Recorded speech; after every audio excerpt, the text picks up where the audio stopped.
On a Wednesday evening in October 2019, a 63-year-old retired schoolteacher named Audrey Linn walked from her front porch in the Cherrywood subdivision of Asheville, North Carolina, to the front porch of her next-door neighbor's house, knocked on the door, and asked the woman who answered, a 38-year-old physical therapist named Marielle Ortiz, whether she felt safe. The conversation lasted approximately 7 minutes. Marielle said she felt safe. Marielle thanked Audrey for her concern. Marielle closed the door.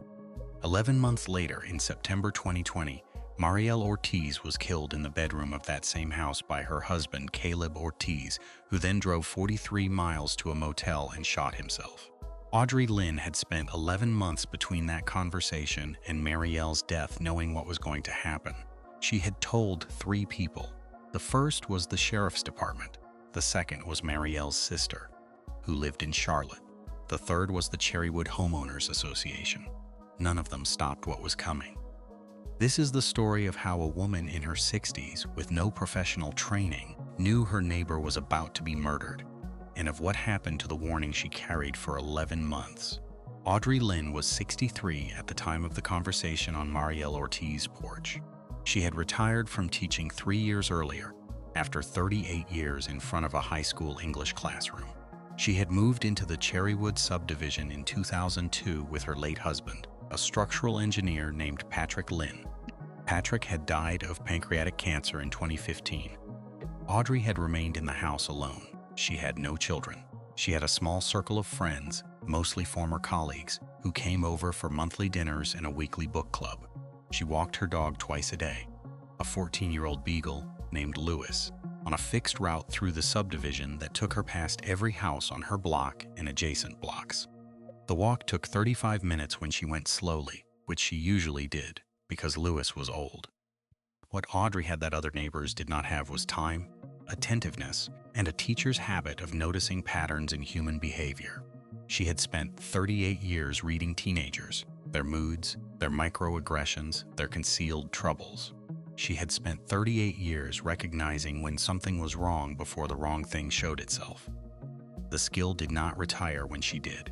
Marielle and Caleb Ortiz had moved into the house next door to Audrey's in the summer of 2017. They were newly married. They were, by initial appearance, the kind of young couple that subdivisions like Cherrywood collect. Professional, friendly, mobile, slightly higher income than the neighborhood baseline. Marielle worked as a physical therapist at a clinic in downtown Asheville. Caleb worked in commercial real estate. They had no children. They had a Labrador retriever named Bishop. Audrey had met Marielle within the first week of the Ortiz's arrival, when Marielle had come over with a small plate of cookies to introduce herself. Audrey had liked her immediately. Marielle had asked about Lewis, had remembered Patrick had died. Audrey had mentioned it briefly, had brought up Patrick's name in subsequent encounters in the way that suggested she had remembered something specific that Audrey had said. These were the small attentivenesses that, in Audrey's reading of people, marked Marielle as someone with what she called the kindness habit.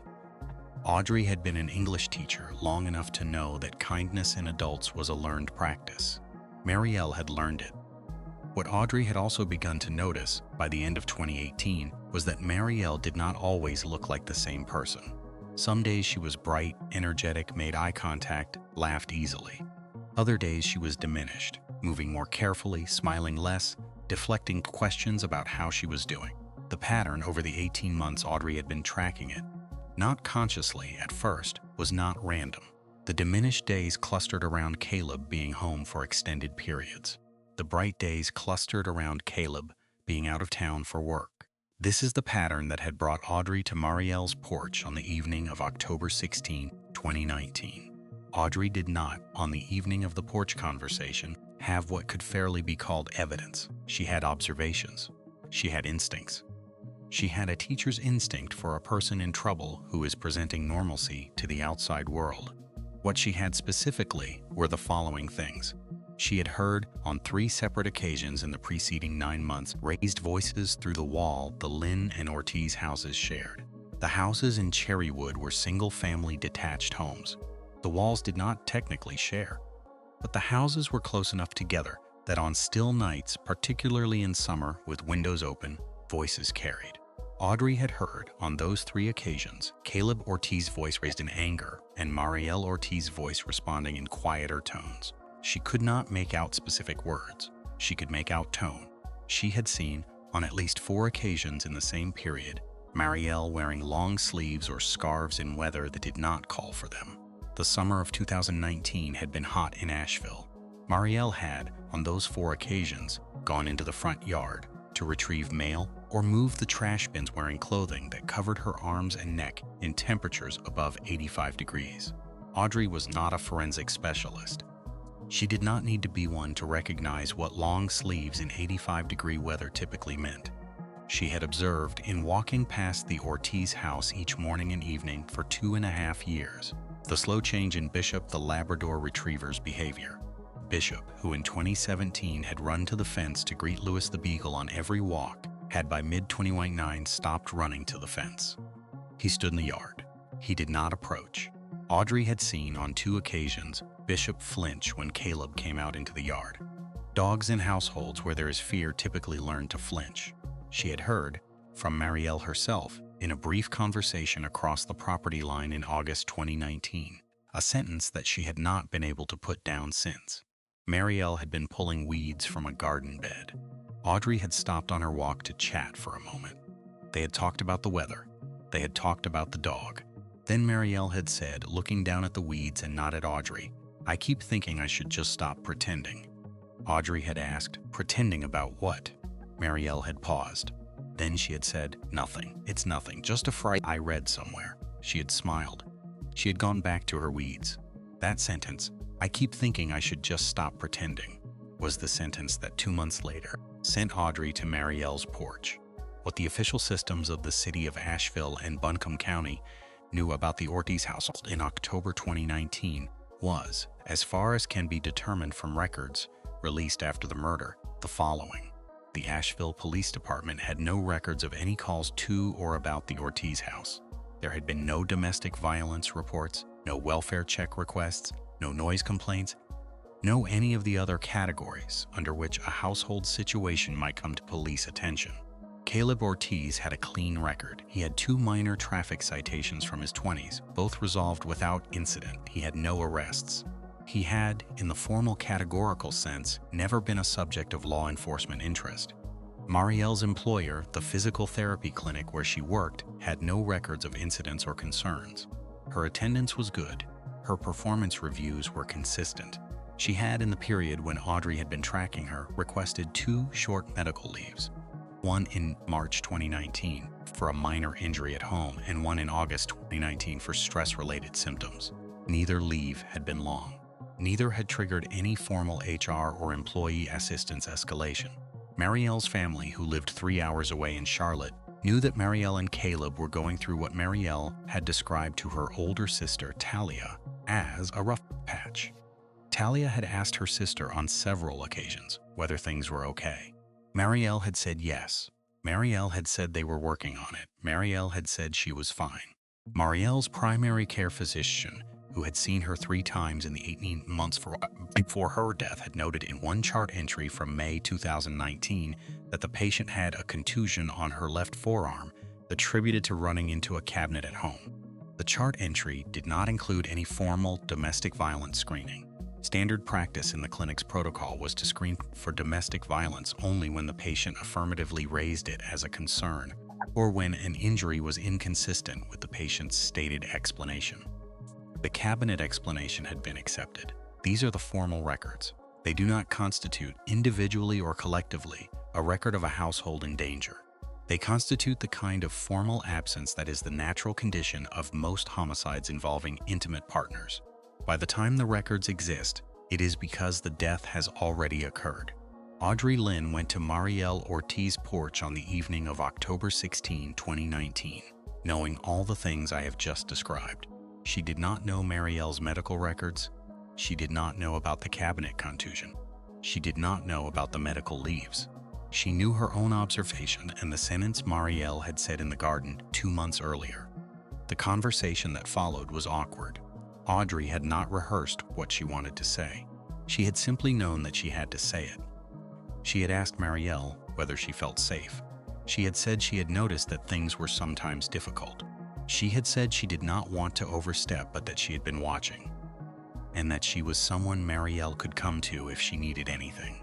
She had given Marielle her cell phone number, written on a piece of paper, and asked her to keep it somewhere Caleb would not find it.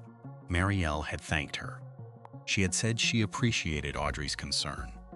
She had said things were complicated, but that they were not what they looked like from outside. She had said Caleb loved her. She had said they were working on things. She had taken the piece of paper with the phone number. She had folded it. She had put it in her pocket. Then Marielle had closed the door. Audrey walked back to her own house. She did not sleep that night. The next morning, she walked Lewis on the usual route. She passed the Ortiz house. The blinds were closed. She did not see Marielle that day. What followed was 11 months. In those 11 months, Audrey did 3 things.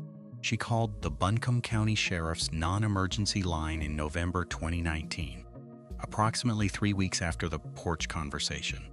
She described what she had observed. She did not give Marielle's name initially. She asked, in general terms, what someone in her position should do if she believed a neighbor was in a violent domestic situation, but had no direct evidence and did not have the consent of the neighbor to report. The dispatcher told her that without direct evidence and without the cooperation of the alleged victim, the department's options were limited. The dispatcher suggested that Audrey could call back to make a formal wellness check request, in which case officers would visit the home and ask the resident whether she was in distress. Audrey thought about this. She concluded that a wellness check, in the absence of Marielle's cooperation, would result in Marielle saying she was fine, and would also result in Caleb knowing someone had called. She did not make the formal request. She drove to Charlotte in January 2020 and met with Marielle's sister Talia. She had obtained Talia's address from a Christmas card Talia had once sent Marielle that Audrey had seen on the Ortiz's mantle during a brief visit. She had not been invited. She had simply driven and knocked. Talia had answered the door. The 2 women had sat in Talia's living room for 2 hours. Audrey had told Talia what she had observed. Talia had listened. At the end of the conversation, Talia had said, "I have been thinking the same things. I do not know what to do either." She had emailed the Cherrywood Homeowners Association president in March 2020 to suggest that the HOA include, in its quarterly newsletter, a community resource page that referenced local domestic violence support services.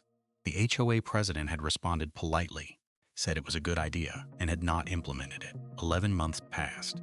The conversations Audrey had had with the sheriff's dispatcher, with Talia, with the HOA president, did not, in any direct sense, fail. Each of them had responded reasonably given the information they had been given. None of them had had the authority or the position to stop what was coming. Marielle Ortiz was killed on the evening of September 12, 2020. The medical examiner determined the cause of death as strangulation. The estimated time of death was between 7:30 p.m. and 9:30 p.m. Marielle had been at home alone with Caleb. There had been no reported sounds from the Ortiz house that night. Audrey, who would otherwise have been at home, had been at a friend's house for a book club meeting, which had until 10 p.m. Audrey returned home from the book club at approximately 20 p.m. She walked Lewis briefly in the driveway. She noticed that the Ortiz house was unusually dark. None of the front-facing lights were on, which was unusual for that time of evening. She noticed also that Caleb's truck was not in the driveway. She went inside and went to bed. At approximately 6 a.m. the next morning, a state trooper arrived at the Ortiz house.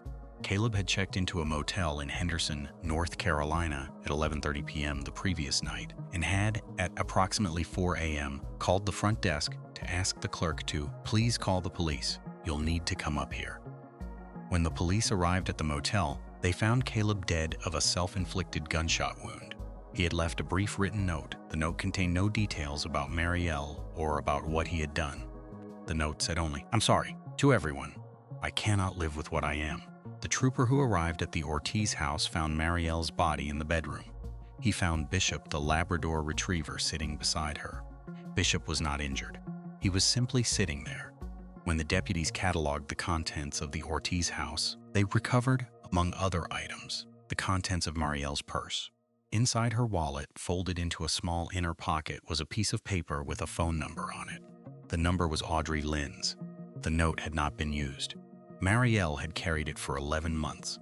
The paper was creased from repeated folding and unfolding. Audrey was contacted by the investigators within 48 hours of the murder.